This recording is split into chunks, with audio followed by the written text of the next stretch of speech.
We are live from New Delhi. You're watching DD India, India's voice to the world. This is Express News. And I'm Abhishek Mahajan. Our top story first. Bharatiya Janata Party has released the fourth list of its candidates for the upcoming general elections. The fourth list includes the names of 15 candidates for Lok Sabha seats across Puducherry and Tamil Nadu. The opposition Congress party met on Friday and finalized its candidates for Uttar Pradesh, Madhya Pradesh and the Union Territory of Jammu and Kashmir. Rouse Avenue Court has reserved the orders in excise policy case against Delhi Chief Minister Arvind Kejriwal. Earlier, Arvind Kejriwal withdrew his plea against arrest by the Enforcement Directorate from the Supreme Court of India. In view of the protest by the Aam Aadmi Party, the Delhi police beefed up security measures in the central part of Delhi. Heavy personnel deployment and multi-layer barricading are in place in the area. The Indian Space Research Organisation achieved a new milestone as it successfully carried out the landing mission of its reusable launch vehicle named Pushpa. The mission successfully simulated the approach and high-speed landing conditions of RLV returning from space. A team of the Archaeological Survey of India began a survey of the Bhojshala temple premises in the state of Madhya Pradesh. The complex has 4 ongoing petitions for which the reports will be submitted soon. Now, INS Tir entered Port Zanzibar of Tanzania, launching the harbour phase of the second edition of India-Mozambique-Tanzania Trilat exercise. India begins Operation Indravati to evacuate its nationals from violence-affected Haiti. So far, 12 Indians have been evacuated from Haiti to the Dominican Republic. Indian Railways has rolled out 540 additional trains in the festive season of Holi. The special services are to ensure smooth and comfortable travel to the passengers. Mumbai Airport Customs has busted smuggling operation of foreign currency, diamonds and gold. It recovered cash and valuables worth $1.3 million. Indian Prime Minister Narendra Modi was accorded a ceremonial welcome and guard of honour at the Paro Airport. PM Modi thanked Bhutan's PM Top Care for the warm welcome. India's PM Narendra Modi is on a 2-day state visit to Bhutan. Prime Minister Modi and his Bhutanese counterpart sharing Top Care presided over a ceremony for exchange of agreements in Thimphu. Prime Minister Modi was greeted with a special Garba performance showcasing the strong ties between the two countries, which have similar socio-economic features. The Garba song is written by Prime Minister Modi. PM Modi has been conferred the Order of the Druk Gyalpo by the King of Bhutan. Prime Minister becomes the first foreign head of government to receive Bhutan's highest civilian honour. And praising Indian leadership, Bhutan's King Jigme Khesar Namgyal Wangchuk said India's future is bright with PM Modi at the helm. PM Modi said relations between India and Bhutan are going in the right direction as their aspirations are similar. PM Modi further added that Bhutan has given the world the visionary concept of gross national happiness. PM Modi also announced a 10,000 crore rupees support to Bhutan in the next 5-year plan and assured it of rail, air, water connectivity. U.S. Secretary of State Antony Blinken met with Israeli Prime Minister Benjamin Netanyahu in Tel Aviv on Friday. Blinken arrived in Israel on Friday after a visit to Cairo and Saudi Arabia. Finland has become the latest country to resume funding to the UN Palestinian Refugee Agency, UNRWA. Australia, Sweden, Canada and the European Union recently resumed funding to some degree. The French ambassador to the United Nations urged the Security Council to get a ceasefire in Gaza before the end of the week. Ambassador Nicolas de Rivera spoke to the media ahead of closed consultations on the situation in Gaza. Israelis gathered along Jerusalem's western wall on Thursday to pray for the release of hostages held in Gaza ahead of Jewish holiday of Purim. Singapore said its Air Force and Army conducted its first airdrop of aid into Gaza as part of the country's third tranche of humanitarian assistance to the territory. Another gang leader shot dead in an apparent resurgence of a vigilant justice movement. Attacks flared in Haiti's capital, Port-au-Prince, as political groups appeared to get nearer to finalizing a transition council. The U.S. military on Thursday said it had destroyed 2 anti-ship ballistic missiles and an unmanned surface vessel launched by Houthis from Yemen. Russia launched the largest missile and drone attack on Ukrainian energy infrastructure of the war to date on Friday, hitting the country's largest dam and causing blackouts in several regions. Russia fired 88 missiles and 63 Shahed drones, of which only 37 and 55 were shot down, a worse ratio than usual. More than 1 million energy consumers across Ukraine were without power after overnight Russian airstrikes on energy facilities. The strikes had affected around residents in the eastern Kharkiv region.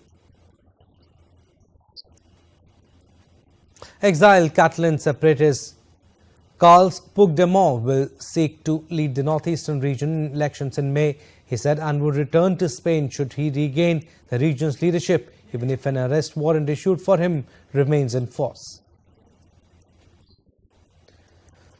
Kenya's nationwide doctor strike has entered its 7th day on Thursday. Leaders of the Kenya Medical Union demands a commitment from government to fulfill collective bargaining agreements that dates back to 2017. A Guatemalan river known for its high percentage of contamination has become a health risk. Las Vacas River is made up of about 60% of Guatemala City's sewage and rubbish, which prevents the river's water from flowing normally and also prevents aquatic life. Santiago's general cemetery workers on Thursday complained that over 400 used coffins were piled up waiting to be destroyed for months in unsanitary conditions in a Santiago cemetery. The cascades had been accumulating for months after the compactor machine used to destroy them broke over 6 months ago. The coffins had been used by people who died of infectious diseases. Former Steinhoff CEO Marcus Hughes dies by suicide. Hughes, who was instrumental in transforming Steinhoff from a small Johannesburg furniture outfit into a multinational retailer, had been handed a hefty fine for accounting fraud on Wednesday. A hot air balloon crashed next to a motorway in Rochester, Minnesota. According to the Federal Aviation Administration, 3 people were aboard the balloon when it crashed. 2 of them suffered minor injuries. Lawmakers in Venezuela allied with the government of President Nicolas Maduro approved the creation of a new state in a territory that is the dispute.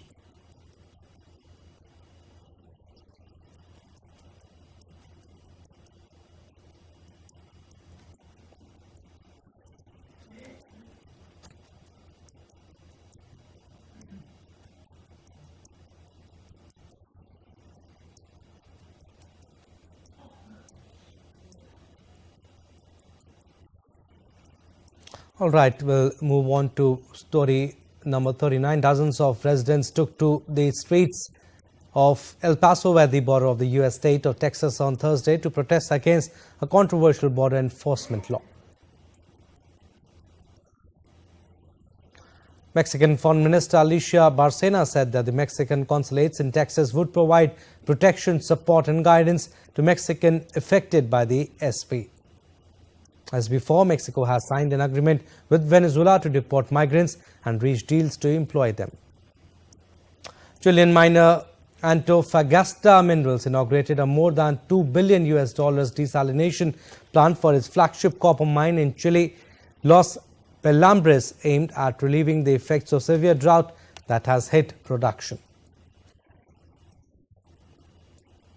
British Foreign Secretary David Cameron, Defence Secretary Grant Shapps, Australian Defence Minister Richard Marles and Foreign Minister Penny Wong toured the Osborne Naval Shipyard in Adelaide.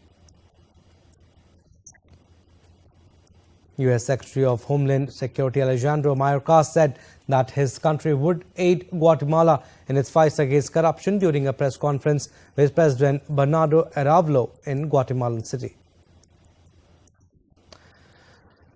Iranian families gathered to celebrate the Persian New Year, Nowruz. In the Iranian calendar, Nowruz marks the first day of spring and the vernal equinox.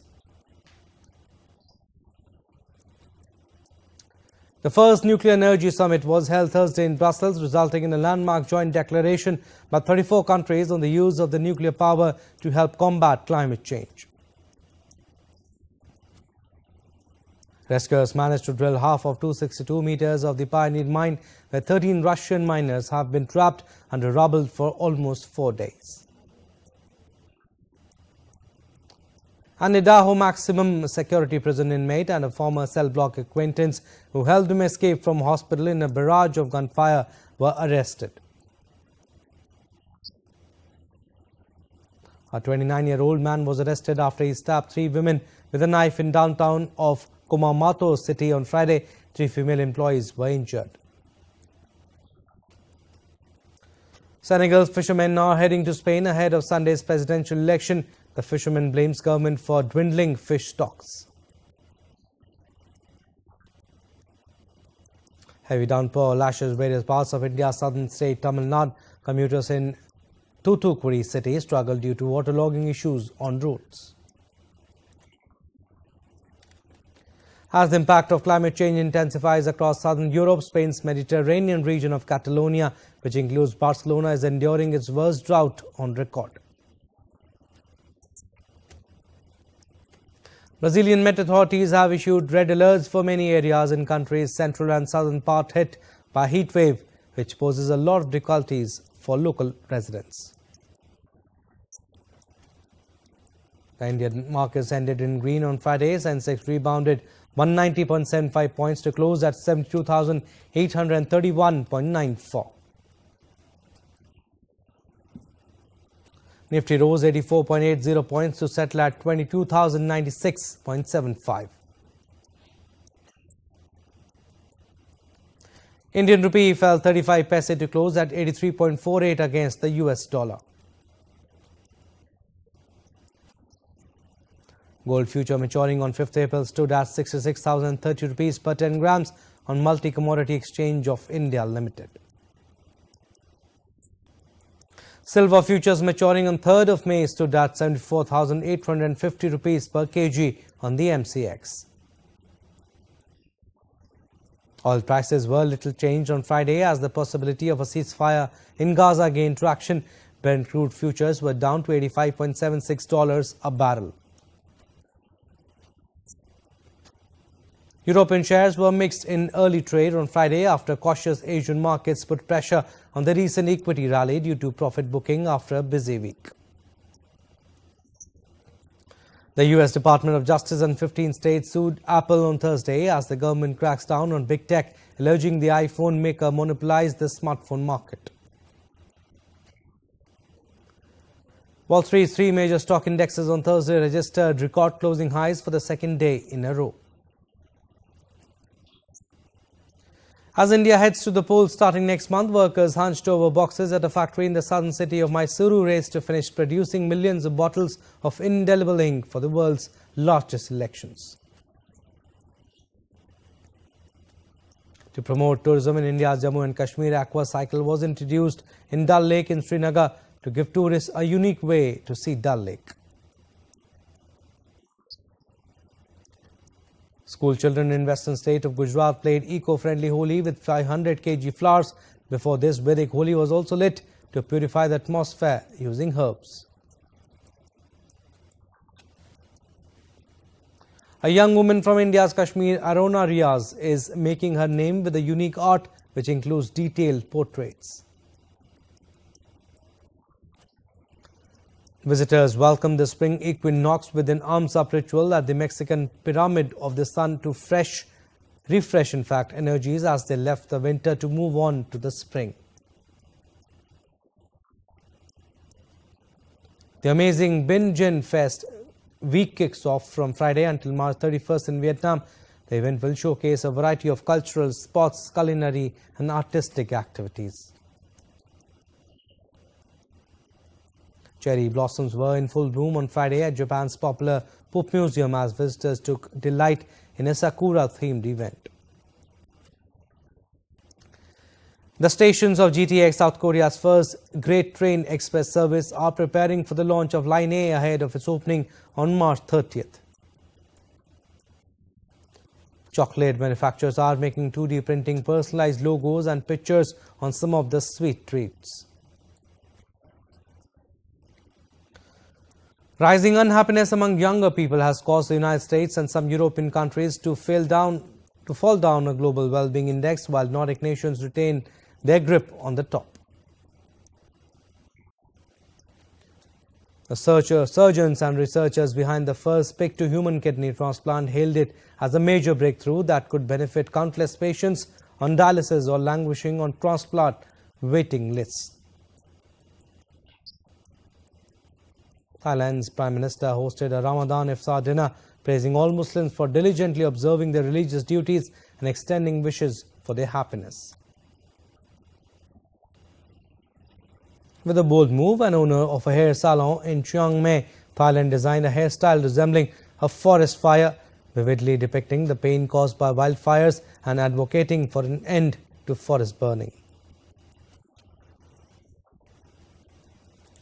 Ribo, a small village in Manggarai Regency in East Nusa Tenggara, has been declared as the world's second prettiest village, according to international survey agency The Spectator Index. A retired Japanese train has found a second life in Thailand and will be used to run luxury sightseeing trips in the country. Dozens of Belgian chocolate chefs presented a collection of surrealism-inspired Easter eggs, including one containing a small fish bowl. Indonesia's Communications and Informatics Minister has called for telecommunication providers to anticipate a rising number of telecommunication traffic during the upcoming long Eid-ul-Fitr holiday. World Water Day, observed annually on March 22nd, recognizes the significance of fresh water. In Vietnam, clean water meeting national quality standards is supplied to 90% of urban and rural areas. On a starry night, just 3 meters under the surface of the sea off the coast of Thailand, scuba divers watch as billions of pink specks rise from the ocean floor, a spawning phenomena which happens only once each year. Koratala Siva Devra, Part 1, starring Junior NTR and Janhvi Kapoor in the lead roles, is currently in production. The film's team is shooting in Goa, and a video from the sets taken by a fan from a distance was leaked online on X. Kim Soo-hyun and IU are warming hearts with their adorable picture, flaunting their long-standing friendship. The actor took to his Instagram to share the picture. House of the Dragon is back with its second season after 2 years. The fantasy drama based on George R.R. Martin's novel Fire and Blood has elements of warfare, treachery, ambition, power, love and loyalty. Los Angeles actor-comedian Pete Davidson has announced that he will not be moving forward with Bupkis, the semi-autobiographical series on his life, despite the show's renewal for a second season. Cannes filmmaker George Miller's much-awaited movie Furiosa, a Mad Max saga, will have its world premiere at the 2024 Cannes Film Festival. The film is a prequel to the 2015 hit Mad Max Fury Road, which also had its world premiere at the Cannes Film Festival. The Academy Award-winning film The Boy and the Heron is soon to arrive on Netflix screens. The animated movie will now stream beyond the US and Japan. Director Lokesh Kanagaraj is all set to debut as an actor for Shruti Hassan and Kamal Hassan. He recently shot a music video titled Enamel with Shruti.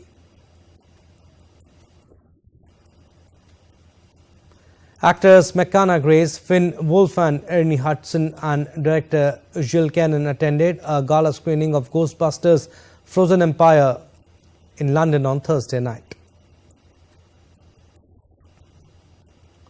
Makers of the upcoming American fantasy horror comedy film Beetlejuice, which is a sequel to the 1988 picture Beetlejuice, unveiled the trailer of the movie. The Indian Premier League Cash-Rich T20 cricket tournament kicks off today as defending champions Chennai Super Kings face Royal Challengers Bengaluru. India's shuttler Kidambi Srikanth moved to the quarterfinals of the Swiss Open badminton tournament after registering straight games win against Li Zijia. India's top shuttler Lakshya Sen crashed out of Swiss Open as he went down 17-21, 15-21 against Li Jiahao. Star women shuttler PV Sindhu was knocked out of the Swiss Open after losing 21-16, 19-21, 16-21 to Japan's Tomoka Miyazaki. Indian Olympic Association announced ace table tennis player Sharat Kamal as the Indian team's flag bearer for the upcoming Paris Olympics. Olympic bronze medalist MC Mary Kom has been named as India's chef de mission for the Summer Games. India's G. Sathiyan beat compatriot Manav Thakkar to win the men's singles title at the World Table Tennis Feeder Beirut tournament in Lebanon. India and Afghanistan settled for a 0-0 draw after failing to turn their opportunities into goals in a Group A fixture of 2026 FIFA World Cup qualifiers. Maria Sakkari is back to winning ways as she demolished China's Yuan Yu 6-2, 6-2 to ease into the third round of the Miami Open. Leicester City could face points deduction after the Premier League referred them to an independent commission over alleged breaches in the league's spending rules. And with that story, it's a wrap on this edition of Express News. But do let us know your thoughts on the news of the day. You can connect with us on Facebook, X and Instagram. We'll be back with more news as it breaks here on DD India. I'm Abhishek. From all of us here in New Delhi, thanks for watching DD India.